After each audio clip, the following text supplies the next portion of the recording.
Esteban's out here collecting penalties like infinity stones. Yeah, right.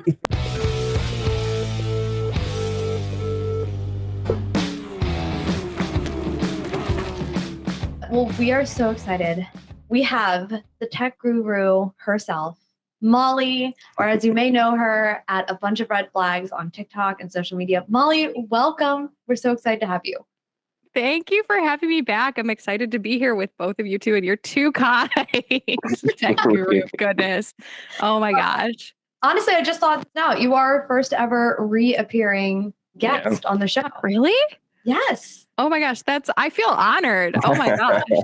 We just make it like the Molly tech segment, like every couple. You know how many people want me for that? So you should feel honored that I am the first one to come back, and you have like an exclusive Molly race breakdown with the tech.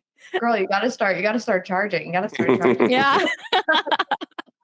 Well, we are excited to have you because I feel like obviously Matt and I, we are not engineers. You are. And for those of you that don't know Molly, she's a fantastic engineer, and your mission is to help explain engineering and specifically to motorsports so it's better understandable for everyone, right?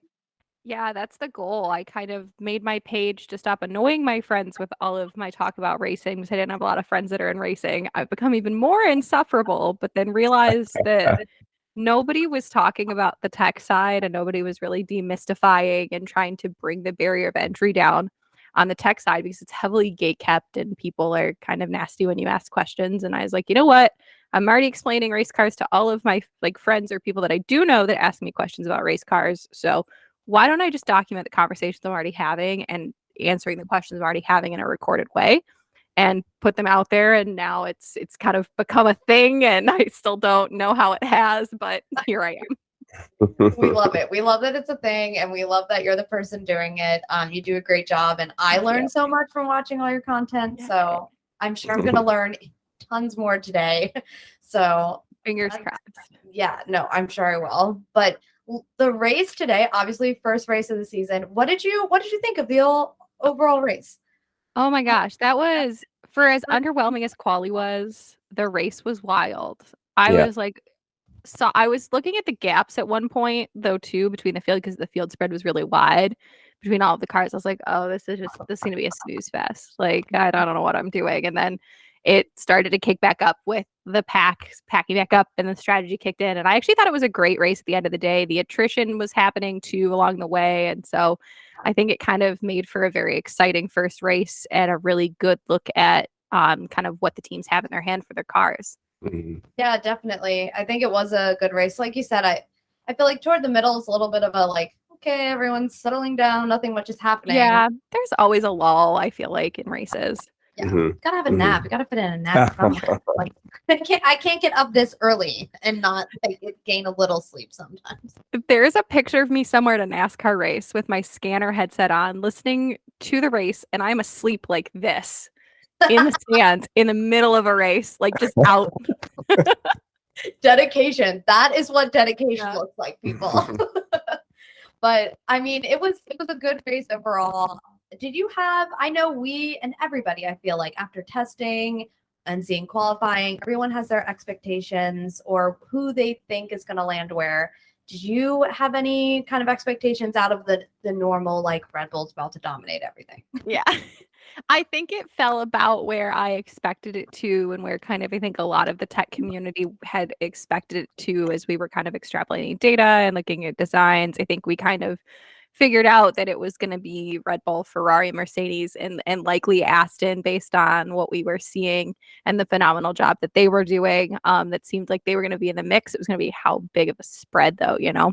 We're like, how far ahead is everybody, or how far ahead is Red Bull? How far ahead is Mercedes? Who's kind of at the back of that pack? And then what's the rest of the midfield look like? And I still, honestly, I don't know if we know what the rest of the midfield looks like yet with best of the rest. It's still kind of very, I would say very tight and very up in the air with a quali that was a 1 second spread from first, or 0.1. Yeah, it was 1 second. 1 second spread from first to 20th at the end of Q1 when it was over 2 seconds the year before. So it's hard to make out the midfield, but I think from a tech standpoint, we kind of figured that top four would be about what it was. I still don't know what to make of the rest of the field though. I thought the same thing because everyone was saying Williams was going to be kind of at the bottom Yeah. when they gave their rankings, and they finished 10th and 12th. Like, they Hmm. looked pretty good. I was kind of shocked at that. And then Haas was really underwhelming at race pace. Like, it is interesting to see how tight things are. Yeah, that's Williams was kind of an enigma to me because like they had a decent car at times last year. It was great straight line speed, but like the rest of the time, not that great. And we know Mercedes power units are very powerful. So they had good power kind of under the hood, but their car wasn't necessarily the most aerodynamically efficient. Mhm. So they showed some like encouraging things during testing, but I was like, I don't know if I trust this from sandbagging and everything else that's going on because teams will limit how they show their hand in testing with modes or maps with like what they show, their fuel loads, certain tire strategies, all that good stuff. So I was like, I don't know if I trust that. Level my expectations here. Laugh about their orange Flovis looking like it's dipped in cheese and see what shows up race weekend. So they were a pleasant surprise. They actually looked quite good compared to what I kind of expected. I think McLaren, I still don't know what to make of McLaren. They looked rough in texting and they had a very rough race. Unfortunately, from a technical standpoint, like nobody come yell at me for that. It was a rough race. Haas, same thing. I mean, there was a Haas with a fastest lap though, so we know Ferrari power is here and Yeah, here to play. yeah. And Valtteri was what, P6? Valtteri had a great Or seven, race. right? Yeah, 6 or 7. P8 Yeah, was so I think that we're seeing encouraging signs out of like the power unit manufacturers and some of the car designs for sure. I think it's really going to come down to how well do they keep that momentum going though, because we know there's teams like Alpine who historically have a really crappy start to their season and then they have a really good rest of the season. It takes 3-4 races for them to really get in the swing of things and they have a good development pipeline and go. And then there's teams like Haas who can come out of the gate really, really fast or really well. Same with like Alpha sometimes come out of the gate looking great. And then they maybe struggle to iterate. They don't have the strongest design or development pipeline. And then they kind of taper off as the season goes with reliability or different issues because they don't necessarily iterate well or don't have the strongest kind of momentum keeping in their team, if that makes sense. So Yeah, definitely. I mean, you mentioned McLaren, so let's just start at the biggest disappointment of today's race. Yikes. Like, that was painful for me to watch. One, because obviously Oscar Piastri had his debut race with McLaren today and had DNF due to electrical issues and engine issues, I believe, as well. And then we see Lando Norris struggling the entire race with something that I was very confused about, and this is why I'm glad you're here. Can you saw a lot of he made several pit stops, more than he needed to. Not only were they switching tires on pit stops, but they seem to be filling up air. Can you explain like what the heck is going on there? So this took some digging around too, because while I am an engineer who works on powertrains, I don't work on engines. So engines aren't necessarily my strongest like technology knowledge base. I know a lot, but not necessarily the fine details. They were filling up the pneumatic air system that's typically nitrogen in the car. This, like I said, took some Googling. And so I actually didn't know this. I should have known this and feel really dumb for not, but I learned something new every day. These cylinders that are used, or well, the springs that are used in the cylinders of the engine are pneumatically activated. So in order to open and close the valves that are part of the combustion cycle that allow the cylinders to be sealed to go ahead and do the bang part of a combustion cycle are pneumatically activated. And so you need that air to be able to do that. And that's what was leaking. So you kind of need your cylinders to move in order to have power to go. So it's very important. So they were refilling the pneumatic air system for his engine. Yikes. That just sounds not good. Like, in your opinion, as an engineer, and I know you said you're not like super well versed in this type of system here, but can that cause any damage if you continue to race like that, or is it just a matter of managing the issue and keeping that air in there?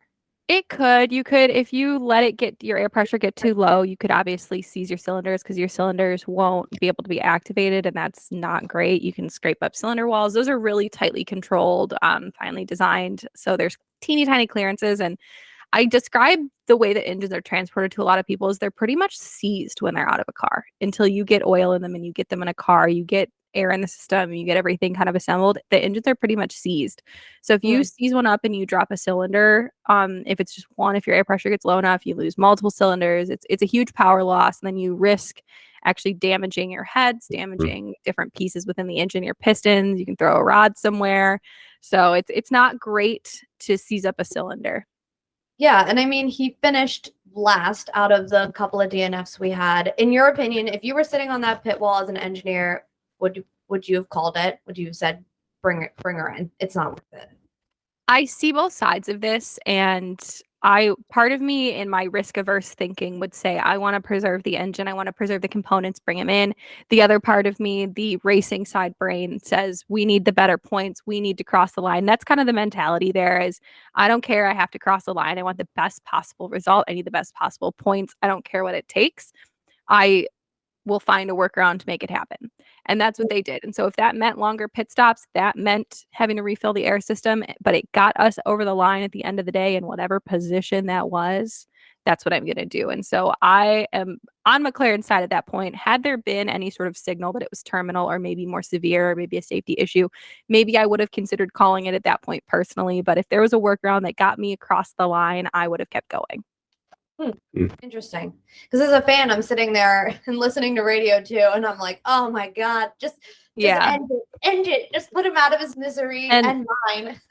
It's important to think about this too, though, that they only ran 81 laps in testing when everybody ran 2-3 times that because of issues. And so at that point, you also are collecting real-time data on your car. And there's nothing that compares to real on-track data from a car. And it's expensive to do that with hardware testing. They're severely limited on the time they're about to do it. So if it's an opportunity to collect data, and yeah, it isn't a race, and yeah, I'm going to finish last, but I'm able to preserve my car, keep running, get us across the line, and get more data, it's a win-win situation, although I'm not winning a race. That's what I thought too. I was wondering, because they had so little laps completed during testing, if they were just like, hey, we need this data, it's worth pitting him 5 times to fill up the air. The air and all of that. Yeah, exactly. Yeah, and understanding how your models correlate to your car that you've designed that then correlate to on-track behavior is really, really important. So they can collect that data and then feed that back in their feedback loops and say, okay, we correlated very well here, maybe we didn't correlate well here. They can improve the models, or they can take what they've learned in all those data sets and plug them back into the models and help them continue to iterate and produce the best possible cars and setups based on the behaviors that they understood and recorded. Yeah. And I know during testing, Zach Brown was very open and basically saying, yeah, we got this wrong.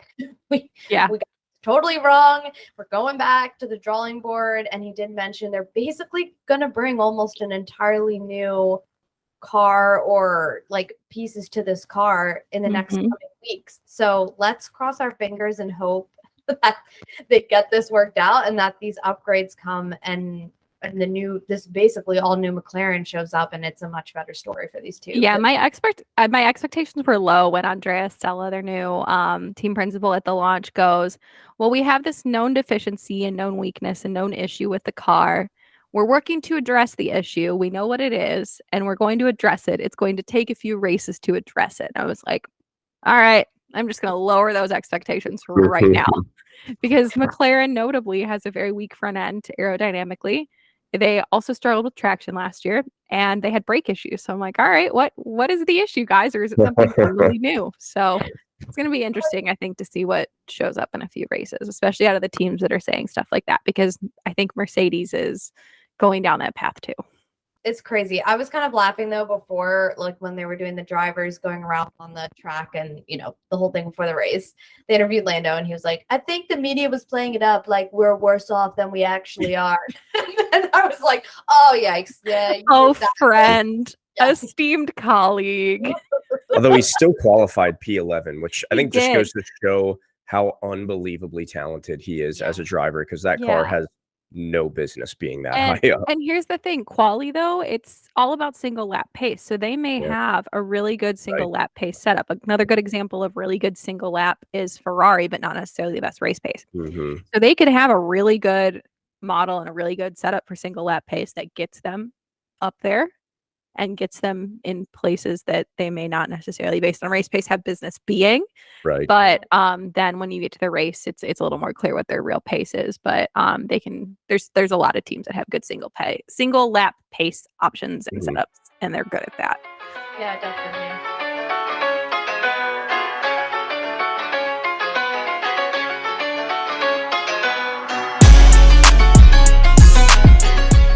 Let's move on, I think, to one of the most, we're going to go from the worst to, I want to say, like, I guess in our minds, second best, because they weren't the Aston freaking Martin. Yes. What the heck is happening?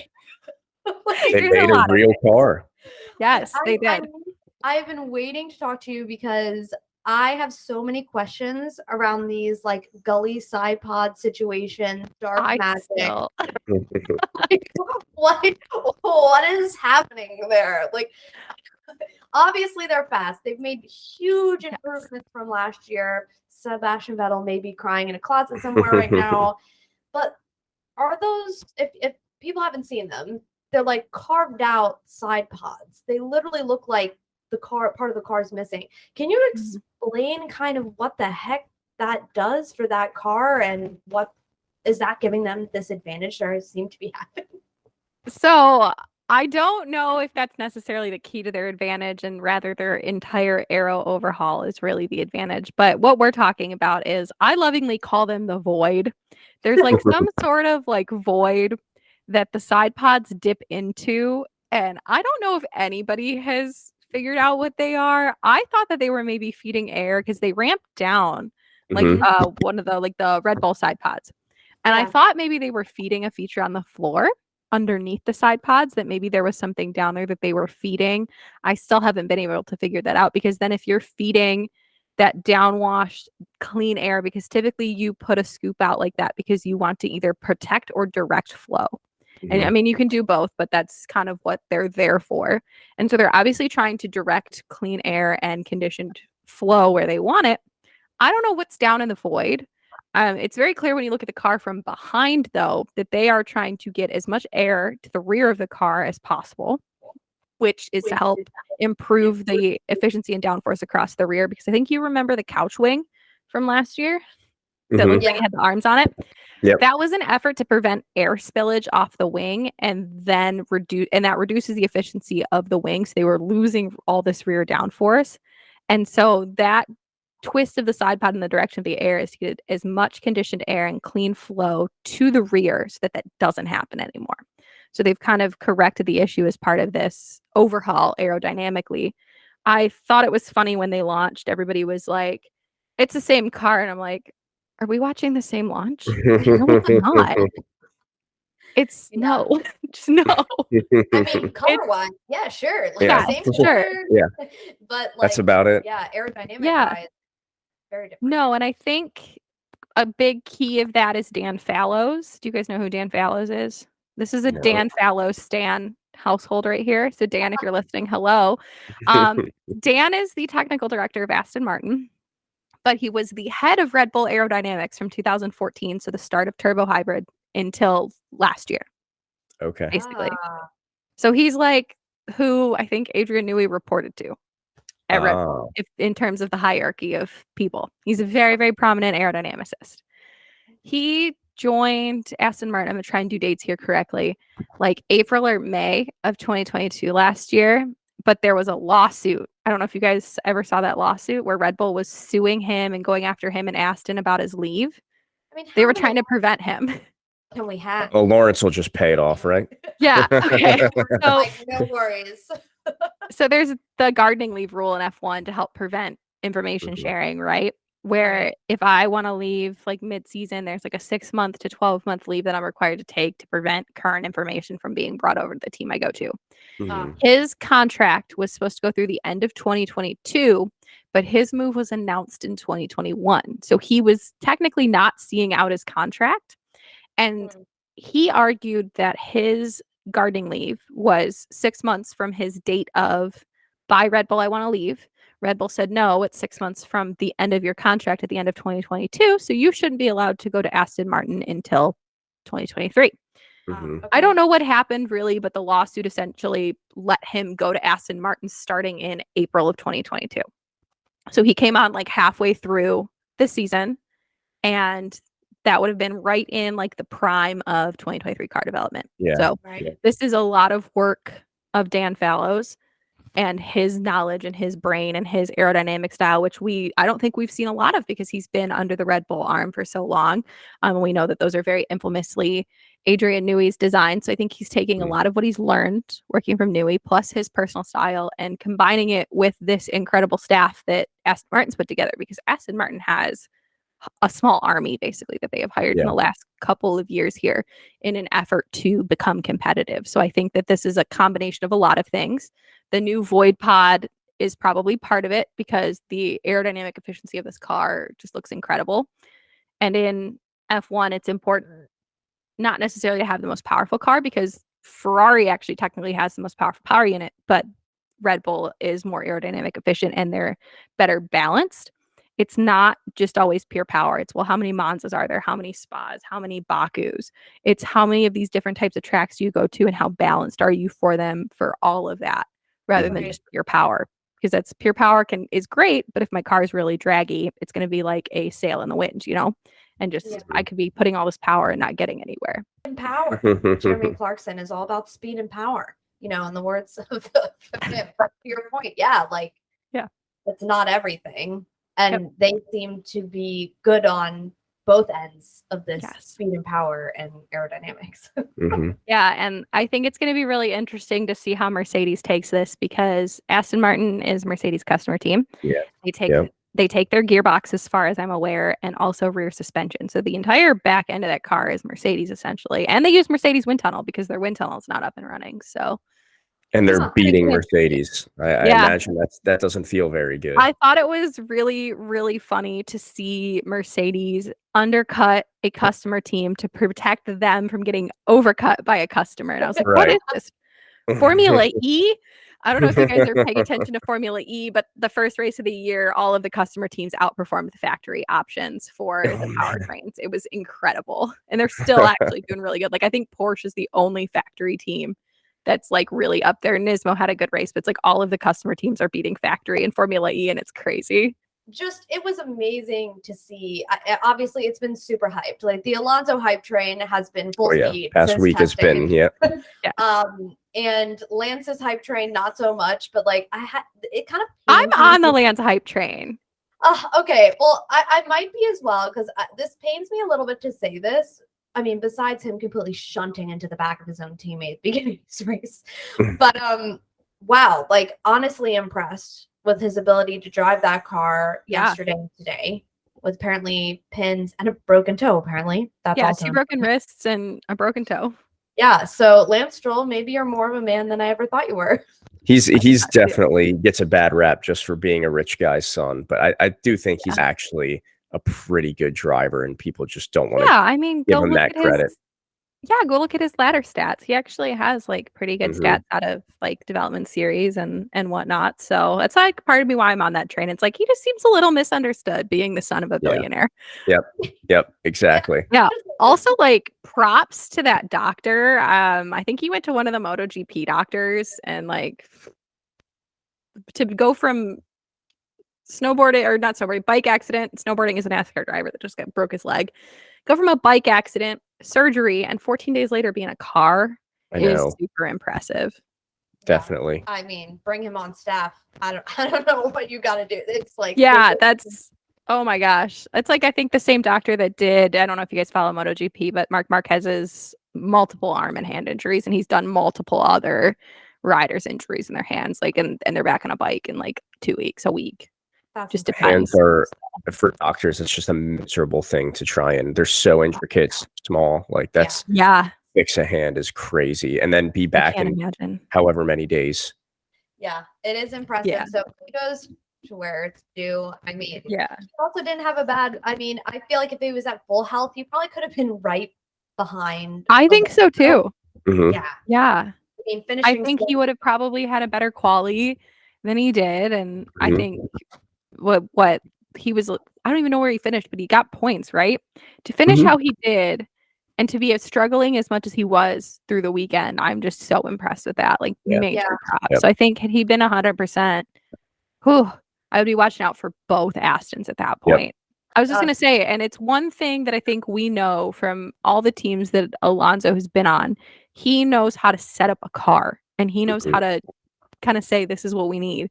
And it's a rising tide raises all ships with like a really good car setup driver. And it's same thing in all series. If you got a driver that's phenomenal at setup work, it's going to help your team as a whole. So Fernando is one of those drivers that's very good at setup work.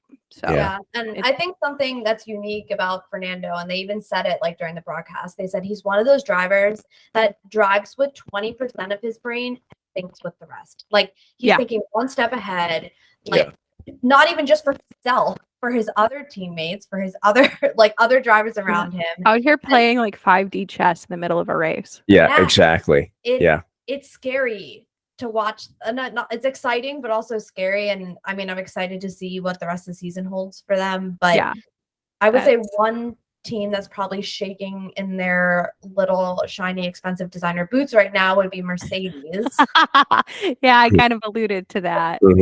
Yeah. So what are your takes? I know they've gone with this very controversial side pod, no side pod situation. The half pod, the 0. Side pod. Yeah, side pod, not side pod. So what do you think is going on there? And what do you think they could do to help fix some of these issues they're seeing? I think they're still struggling with some of the same open issues as last season where it's very lossy and very draggy without a side pod there, and to help with outwash control. Because if you notice the shape of the half pod, it's to help direct outwash and get air directed out and around. Just literally why they probably added the 0.5 pod to help get the air pushed out and around so that they can use it and also not have the air that is turbulent and that causes the downforce loss of the previous gen cars destroy what they have going on around their car. Because the inherent design of this car is higher drag because of lack of side pods. And then the vertical inlet is actually a loss generator. It destroys the flow when it hits it. So it creates an area of low pressure when that happens. And so it's already inherently a very aerodynamically lossy car. So and it was really difficult to set up too. Like I have to imagine just from an engineering standpoint that when they pursued this design for 2022, they saw whatever they saw in the models and saw whatever they saw in the wind tunnel, that those gains, if they got it right, were so good that it made sense to do it. And now on track with correlations, they're kind of realizing that they got it wrong. And they're now trying to fix it with this half pod, it's a step in the right direction. And some of the other fixes that they've made on the car. But I don't think it is the silver bullet, I guess pun intended, this being the silver arrow, to the design to solve all of their problems. It's still very draggy, still very hard to set up. It seems like they have really good tire degradation still. Like they are still so kind to their tires, I noticed this entire race weekend, which is great for them. But in order to set the car up and push like they needed to, Toto said that the tire degradation gets really bad. So there's like a setup there, concession there with the setup that they would have to make. And if they wanted race pace, they'd have to set up the way that they set up. And it's kinder on the tires, but they don't have as good as race pace from the looks of it because of how lossy the car is. I think that we're going to see a totally new car at some point this season. I think that Toto's kind of said, I think they've realized we got it wrong. There was a really, really interesting quote today that was like, we're miserable. We got it wrong. So I can find it, but I wouldn't be surprised to see this car show up with side pods. There was some stuff pointed out by Scarbs Tech that this car may be modular, that more modular than we anticipated, with pieces being able to come off and swapped out for different configurations of bodywork. And I think that was intentional, knowing that they still may have gotten this wrong. I also pointed out that bodywork was riveted on, so that it looked like it could be swapped out. Interesting. So I think that they were running maybe a parallel path of, hey, just in case we realize we've got this wrong, we're going to pivot our entire development pipeline. So that's crazy, because the car could look completely different if it is that changeable. They could just adopt a similar side pod to Aston Martin and if they have that developed, because obviously they can't steal, it has to be their own designs, correct? But still, like If they've it would have to be cost cap compliant too, because we're in the era of cost cap. It would have to make sense with a whole season development plan and what they're going to need in place for cost wise. How much have they already spent towards this car, especially with wind tunnel time and CFD time as well, because you're limited in that based on where you finish in the constructors. So there's a lot of risk in doing that, but I think we're going to see a totally different car at some point this season. It's ingenious. It's teams finding ways to extract the best gains out of their cars and have the best opportunities for their cars. Yeah. If you had to guess, how quickly do you think Mercedes will drastically change their car? My two thresholds are Baku and Silverstone for like summer break, right around that. Those are kind of what I would say. And there's a lot of things that play into that. This is purely engineering brain and vehicle development process brain here. It depends on how far along they are in the process, where their model's at. Are they actually manufacturing things to go do scale? Are they like actually further along in the pipeline where they could just go like that and it's a switch that they flip? It's going to really depend on where they are in that development cycle, or if they need to go back to the drawing board with the data they have. It's likely that they have options available to them.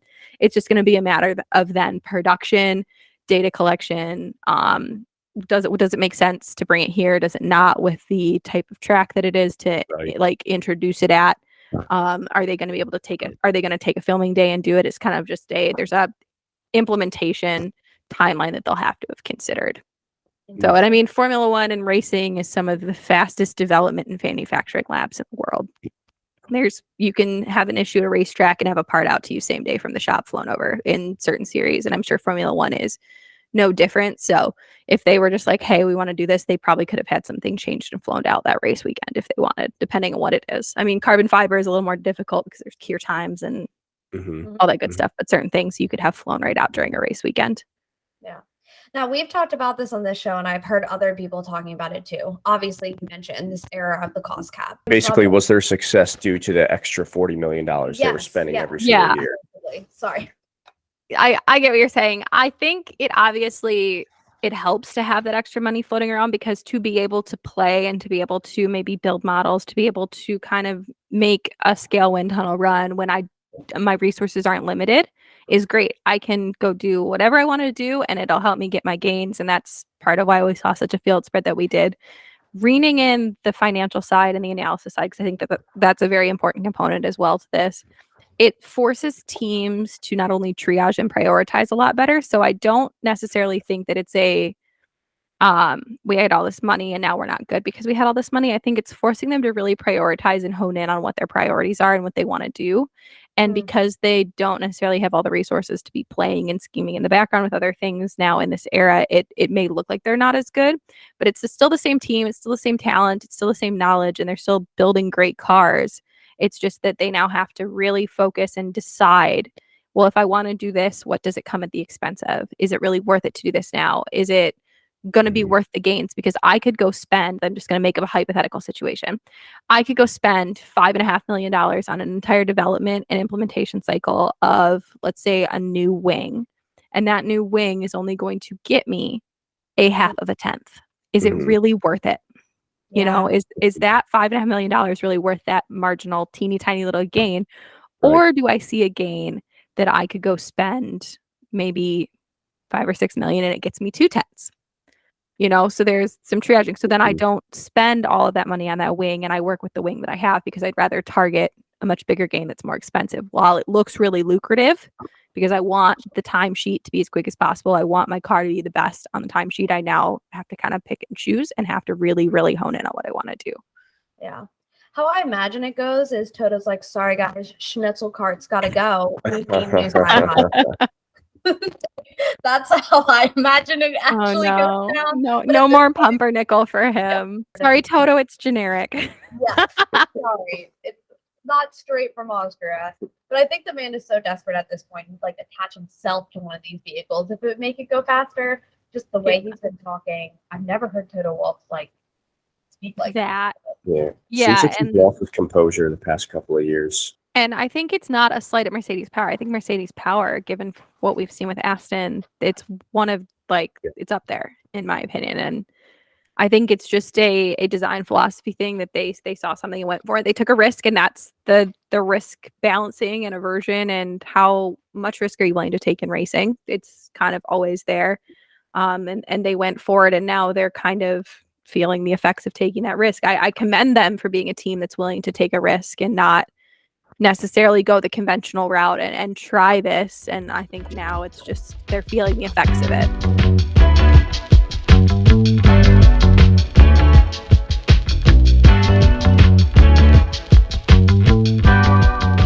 Well, I think there's one last team we've got to highlight before we wrap this stuff up. Ferrari. Yeah. It just started, and I have to have these horrible comments. My heart already breaks for Charles this season because this is probably going to continue. Yeah, he looks so dejected. Yeah, he really does. And, you know, we went from yesterday in qualifying, them doing better, I think, than they even expected they'd be doing. Checo was claiming they were sandbagging. And you could generally see the surprise on Charles' face at how well they actually did. But then we saw him DNF with like 16 laps to go. What do you think is going on there? Is it another case of the power unit just too much power and that it can't handle it? What's going on? And we know he had to have it, and he had to have the battery repaired before the race anyway. Yeah, they saw something between quali and the race that caused them to swap the control electronics and battery preventatively. I almost said prematurely, preventatively, and send it back to Maranello. I think it's important, though, everybody to understand, just because they pulled it and sent it back to Maranello, it is not dead. It is still in his pool. They sent it back for investigation. If there is something wrong with it, then yes, that is one of his 2 sets of that being gone from his pool. I almost just put the wrong finger down. Like just force of habit. And then if what went wrong with his car is maybe that same hardware and that is damaged, then yeah, he does. He's going to need another one at some point, and we're already one race in. But that's one I want to see the post-mortem. I was listening to his onboards, and there was nothing that I heard from I don't want to say like a trained ear, but you can hear it when stuff goes wrong, or you can see it. There was nothing that suggested gearbox or like drive shaft or like a rod through a block or like a catastrophic engine failure mechanically. So that kind of, to me, says it's either electronically or software maybe. Something happened, because a lot of that is controlled by wire, or just the ECU, the brain of the car, does all of the work.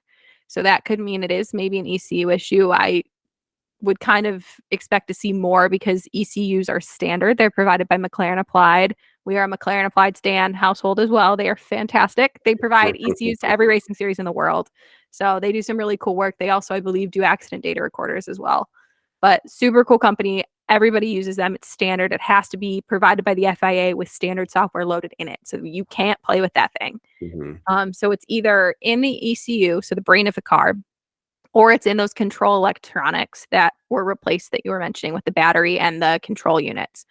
I don't like them being called control units, because it implies that they're actually controlling something. And I mean, there is hardware on there for them to control what they're doing, but the actual use of them, they're not controlling anything necessarily. So they're electronic pieces. There's 2 of them, plus the battery. There is the one for the MGUK and one for the MGUH, which are their hybrid power elements. And basically the main job of those is to convert the energy that the MGUK and MGUH generate and convert it into storable energy for the battery.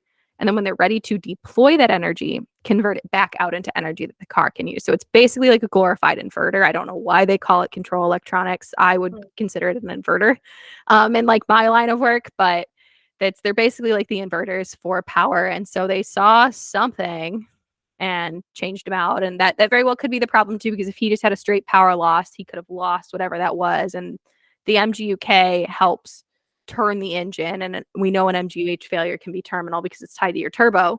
So it could be there, but I think I want to see that post-mortem. They'll probably be tight-lipped about it, but the turbo was okay.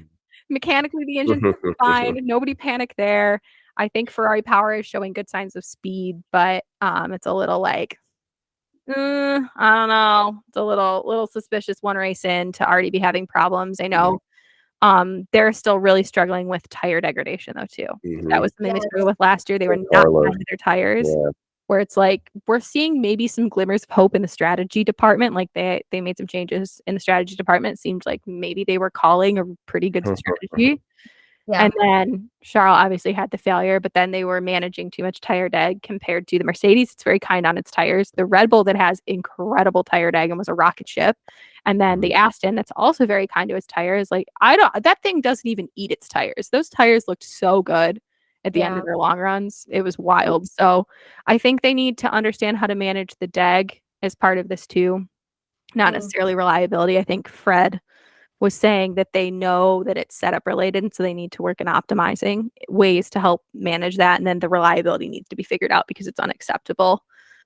Obviously, you don't want your car blowing up. It's not great for anybody. Right. And to your point there, we didn't see any of the other Ferrari power unit cars having any other issues either. So I want to put it past Ferrari to be like some guy just didn't screw in the wiring correctly and it came a little loose and it would not surprise. No. I mean, we heard of course it was Charles's car, right? Like that's just I'm choosing to believe in the Bahrain curse that maybe that's a good thing that he DNF'd in this race, even though I feel terrible that he did. I mean, we heard you're talking about things being bolted on incorrectly. I think there were rumors out of the W14 shakedown that there was a mount failure or something in the way that the car was assembled caused them to stop running their first day of filming day. And so, I mean, it's common. It happens. There's typically stuff in place to prevent that from happening. It can still happen though. There's like process controls or vision. These are typically hand built, so it's all on like a builder. So you don't have a lot of the conventional controls that might be in place in like large scale manufacturing with like cameras or different things that'll prevent something from not getting attached or plugged in or whatever. I mean, pinched wires can happen too, and it's very easy to pinch they're called like looms in racing because they're these big bundles of wires.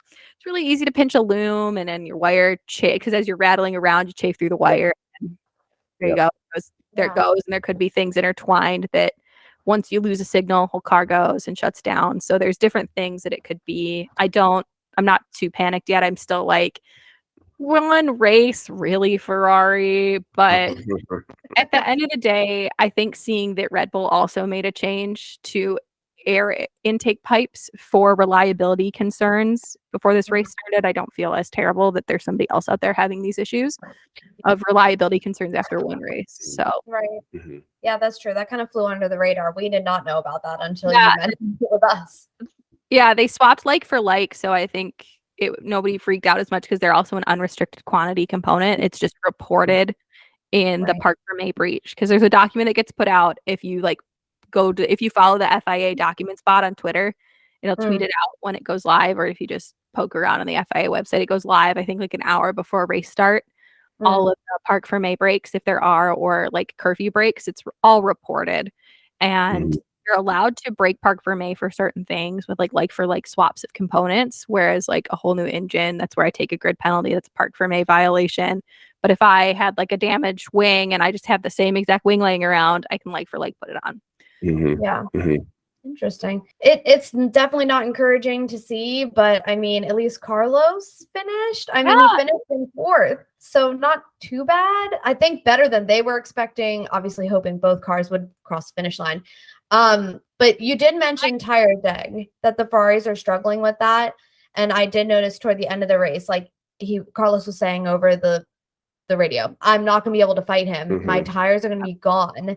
And I think this is just me not knowing 100% how that all works. But like, what is going on with the Ferrari that is causing such high tire deg for those of us who might not understand? And this is where like tires are voodoo to a lot of us. Straight up. That's talking to Blake, like Brake. He's like, nobody knows how to correlate the tires on a model. Like we can do our best in the sim, in the actual analyses. Like nobody really knows the best way to correlate a tire and get a tire correlating. So that's all on track running. And that's why on track testing is so important. And so I think that could be part of it, is the design that they've chosen. And because this struggle to correlate across industry, because he was kind of like, you figure out tires, I got a job for you, like in the analysis kind of thing. Like I was surprised to hear that. And so I think it's part of maybe model correlations, and they thought maybe they were moving in the right direction. But I even don't know, like with that car, high tire deck, because it's going to be setup related. It's going to be the amount of force that I'm enacting on the tire, coupled with the air pressure of the tire that creates the rolling radius. So how much is contacting the track versus my competitors? What compounds am I running? Is my car heavier? Am I lighter? Because it's obviously more interaction with the tire. There's a ton of things that go into it. It's like I know it as there's like it's called road load calculations is like at its base what you use, and it's like the load that's being enacted between that, and then it's like you're on a really abrasive track. Bahrain's really abrasive, so we're already on a really abrasive track. My car is probably heavier. I'm running a downforce setup that's probably higher, so that means I'm imparting more load on my tire.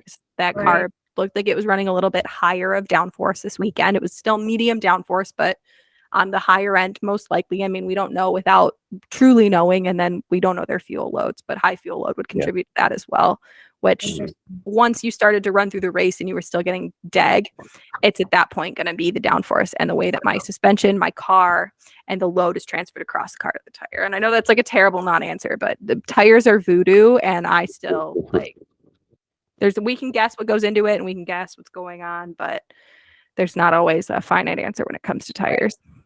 Well, it makes me feel better that you're also like, I don't know. It could be. Yeah, the Ferrari's high DEG stumps me, because you would think that with similar designs and similar features that are out there with characteristics of cars that we wouldn't have this problem, but here we are. A lot of the cars in the grid are just kind of 2022 Red Bull ripoffs in certain features, in my opinion. So yeah, definitely. Yep. Well, any other teams you think like worth mentioning before we kind of close out this race discussion? I think we didn't mention Alpine. We talked about everybody else. True. Esteban's out here collecting penalties like infinity stones. Yeah, right. And they're a team that I consider, I still don't know what to make of them. I think a lot of people in the tech community are saying they were underwhelming and could be in danger. I still kind of don't know. They didn't really show their hand in testing. They very clearly sandbagged in testing and were doing setup work, very extreme setup work and race simulations. Didn't touch a soft tire the entire time, which in hindsight might not have been a great idea, because I think Pierre qualifying poorly may have been a consequence of that, because they changed his setup between practice and quali from understeer to very oversteery. And so if they didn't have a good understanding of quali setups, it could have hurt him. And then Esteban, I don't think we saw any real indication because he was just penalized so much. But Pierre driving from P20 to P9, and they actually called a really good strategy too with some overcutting. I think that there are signs that car could be encouraging. We know that they have a very full development pipeline, but they're a car that I think I still don't know what to make of, and I think a lot of people are kind of just like writing them off. So they're, I think, just one I'm curious to see where they fall, because with the way this field is shaking up, they were maybe thinking fourth or fifth based on the way that things used to be, and maybe now they're further down the order than they thought. Yeah, absolutely. Because they finished fourth last year, but this like we talked about in the beginning, the midfield, it's so tight. Like, yes, like they've got way more competition than before. So, I mean, but I think it's great. I'm excited. I mean, but kudos to Pierre. Like, if Alonso didn't win today, I feel like he would have gotten driver of the day. Because like 20th to 9th. Wow. Incredible. Yeah, I'm excited to see. You're talking about the midfield tightening up. I'm really excited to see how, now that we're in year 2 of regulation, this goes, because year 1, everybody's still in the learning curve. Everybody's kind of got different designs. We did see a tightening up of the midfield. The midfield really did tighten up, but then there was still this really big gap between the midfield and the rest of the top teams. And so as we're seeing designs kind of naturally converge, and a lot of people are like, well, the cars are going to look the same. This is what happens in regulation, regulation areas. We see design convergent. We see design start to converge. Then they'll diverge again. Something will change, or someone will find something and they'll diverge, and they'll come back together and converge again. And we're in the second year. So everybody's still learning, and they're working on improving their cars. Even the series is still learning. And I think we're seeing now maybe that gap close to the top teams. I think Bahrain was a really bad example because the field spread was not great. But I think it'll be one I want to watch for the rest of the season to see how the field stacks up, because we had a really tight quality with 1 second from P1 to P20 and Q1.